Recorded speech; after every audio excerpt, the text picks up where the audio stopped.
O novo relatório do IPCC, que foi divulgado esta semana, advertiu sobre os impactos irreversíveis das mudanças climáticas. E para conversar sobre isso com a gente, recebemos agora aqui no Notícias da Boa o professor Werton Costa, professor geógrafo da Universidade Estadual e especialista em climatologia. É um climatologista, sim, é o melhor que eu conheço.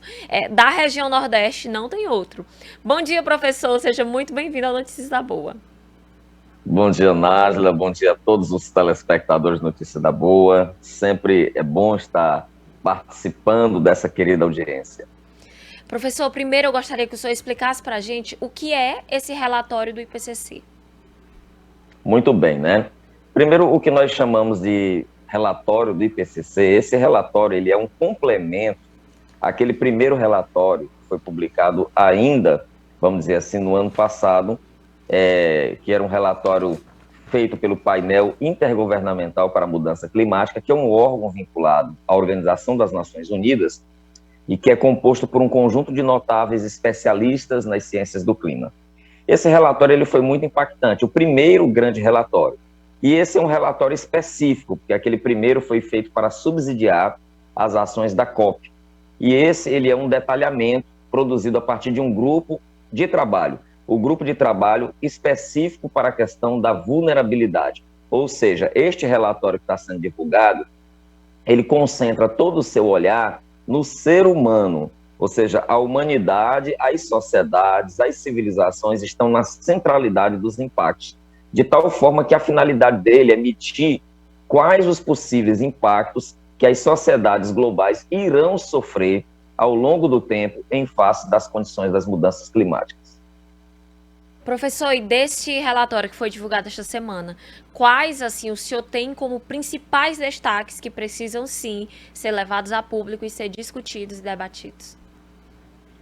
Primeiro que nós temos fatores, ou seja, condições que hoje já beiram a irreversibilidade. O que é mais alarmante desse relatório é que existem situações hoje nas condições climáticas cuja modificação demandará por parte das sociedades, em uníssono, atuando em consenso, né, um longo processo de negociação.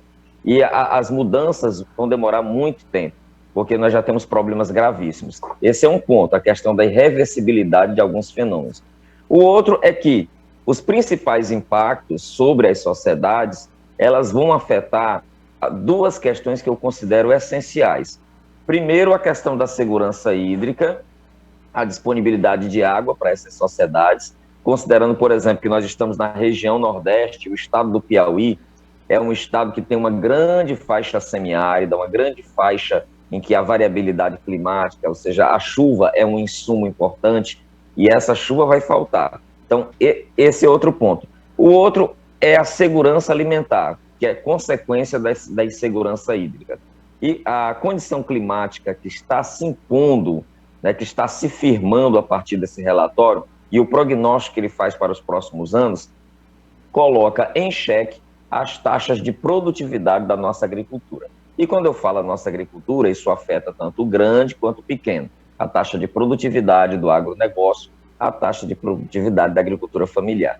Seja por um excedente de radiação, seja por um aumento de temperatura, ok? Seja pela pouca disponibilidade de chuva. Então, esses pontos, eles são realmente impactantes, porque nós temos uma sociedade, ou seja, um país agrícola, o Brasil tem uma vocação agrícola histórica e se projeta no mundo como um grande player no fornecimento de alimentos, e o outro é o passivo social. Nós vivemos em um país profundamente desigual, em que uma parte considerável da população busca a sua sustentabilidade no campo.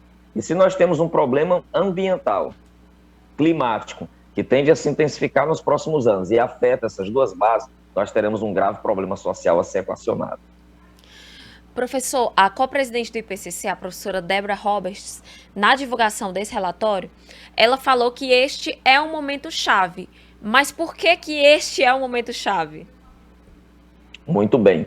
É porque nós temos as ferramentas tecnológicas, nós temos as ferramentas da engenharia e nós temos a possibilidade política de fechar grandes consensos, principalmente as grandes nações industrializadas, as quais o Brasil está inserido. O Brasil é um player importante, ele não pode ser minimizado, não pode ser, como alguns colocaram no passado, visto como um anão diplomático. O Brasil precisa se inserir de uma forma positiva nesse processo, seja porque tem as maiores reservas de água doce da Terra, a maior floresta, ainda tem a maior floresta equatorial da Terra, é um país que tem uma excepcional disponibilidade de terras férteis, ou seja, a questão da produção de alimentos vai ser um fator estratégico nos próximos anos. Então, por ter essa preponderância, o Brasil tem que estar situado. E é uma questão chave, porque esse é o momento em que nós precisamos desenvolver ações preventivas. Essas ações elas precisam ser desenvolvidas para tornar as sociedades mais resilientes ou mais preparadas, para preservar os ativos naturais que nós consideramos estratégicos, por exemplo, a água. Nós temos que unir todos os esforços possíveis para garantir, né, o fornecimento regular e de qualidade de água para os nossos habitantes, para o consumo humano e para a produção econômica. Professor, podemos considerar, sim, que o pior pode ser evitado e quais são as medidas que devem ser tomadas a partir deste momento, a partir da divulgação deste relatório? Com certeza, né? A situação de severidade, a situação de crise, ela pode sim ser evitada. Experiências não faltam, não existe uma receita milagrosa, mas existem experiências muito exitosas desenvolvidas em todas as partes do mundo, sem rótulos, sem clichês, sem apontar o dedo. Às vezes você tem num país que é um grande poluidor, que tem uma contribuição muito grande para o aquecimento, como os Estados Unidos, você tem cidades norte-americanas, estados norte-americanos com experiências que podem ser replicadas. O fato é que nós precisamos trabalhar aquele tripé que é clássico. Como garantir que as sociedades continuam gerando renda, gerando riqueza, combatendo a pobreza e, ao mesmo tempo, protegendo os ativos naturais. A gente tem que equacionar esses interesses, proteção ambiental, crescimento econômico e desenvolvimento social. Nós precisamos fazer o quê? Nós precisamos socializar os ganhos desse nosso crescimento para o maior número de pessoas, de uma forma que essas pessoas não sejam obrigadas a recorrer aos ativos naturais de uma forma predatória. Boa parte da devastação florestal no mundo deve-se ao fato de que as pessoas ainda utilizam como combustível a lenha, ok? E nós temos aí uma disponibilidade extraordinária de energia solar, uma disponibilidade extraordinária de potencial eólico. É uma ação, apostar nas fontes renováveis. Os processos educacionais, precisamos naturalmente educar essas pessoas para uma nova realidade, para um consumo consciente, para uma nova ética ambiental e o desenvolvimento de obras de infraestrutura, que nós já temos a expertise para isso, para reservação de água, acúmulo de água, tratamento de água, reutilização da água, programas amplos de reflorestamento, enfim, são muitas as ações que, coordenadas e efetivamente aplicadas, podem melhorar a qualidade de vida das pessoas. Com certeza. Professor, aproveitando que o senhor está aqui, estamos falando de clima, o IMET atualizou ontem um alerta que já havia sido feito na segunda-feira para o risco de chuvas intensas no Piauí. O que significa esse alerta do IMET e como ele deve ser considerado? Ótima pergunta, né? O Brasil, ele se inseriu tardiamente na política de alertas, que já é comum nos Estados Unidos, no Japão, na Europa, mas aos poucos a sociedade vai tirando aquele pânico da palavra alerta e entendendo que o aviso ou o alerta é uma ferramenta pedagógica. Ele ensina como nós devemos conduzir diante de uma situação de risco. Então, é isso que é o alerta. O alerta aponta uma condição de risco. Se é amarelo, é risco leve. Se é laranja, moderado. Se é vermelho, grave. Então, numa condição de alerta amarelo que nós estamos vivenciando, ele é de leve para moderado. E ele indica o quê? Ele indica que há probabilidade de ocorrência de um fenômeno atmosférico. Que fenômeno é esse? Para a nossa época, chuva. Então, se há dentro de uma área, do litoral até o Médio Parnaíba, do Médio Parnaíba para a Confederação Valenciana, a possibilidade de chuva, eu já devo me certificar, eu já devo manter a cautela, né, de que em área de risco eu não vou andar. Se eu moro em área de risco, vou ter a máxima atenção. Se estou dirigindo, vou redobrar os cuidados, porque chuva é condição adversa para quem dirige. Então, o alerta serve para isso, para nortear as nossas ações diante da possibilidade de ocorrência de um evento extremo. Professor, e essas chuvas que temos visto desde o início de fevereiro, elas estão dentro do esperado para este período aqui no Piauí? Bem, infelizmente, essas chuvas estão fora da média, elas estão bem abaixo da média. Em que pese, Nájila, algumas cidades do Piauí terem alcançado a média nos primeiros dias, nós temos muitas cidades do Piauí que vivem uma seca verde. Nós temos cidades que choveu uma carga muito mínima de chuva. Então, a gente categoriza o mês de fevereiro como muito irregular. Há uma diferença brutal em relação ao mês de janeiro. Janeiro foi acima da média. E os prognósticos feitos pelo INMET, pelo CPTEC, apontam que março e abril vai seguir o mesmo rumo. Nós vamos ter uma condição irregular, e condição irregular não significa necessariamente pouca chuva em todo o estado. Significa que alguns municípios terão pouca chuva e que outros terão chuva acima da média climatológica. E qual é a explicação, professor, para que tenhamos municípios em seca e municípios com muita água? Ótima pergunta. Na verdade, o que nós temos hoje é todo o canal de umidade, ou seja, é como se tivesse assim, uma estrada por onde a chuva trilhasse do oceano para o Nordeste. Essa estrada não está sobre o Nordeste, essa estrada está posicionada sobre o mar. Então, o grosso da chuva, o maior volume está no oceano, enquanto que apenas uma pequena parte adentra no Nordeste. Essa chuva ela entra pela Amazônia, ela instabiliza bastante o Pará, o Amazonas e parte do Maranhão. Por isso que a gente está vendo muita chuva no Maranhão. O Maranhão crava 50, 70, 100 milímetros, enquanto o Piauí está com 30, 20.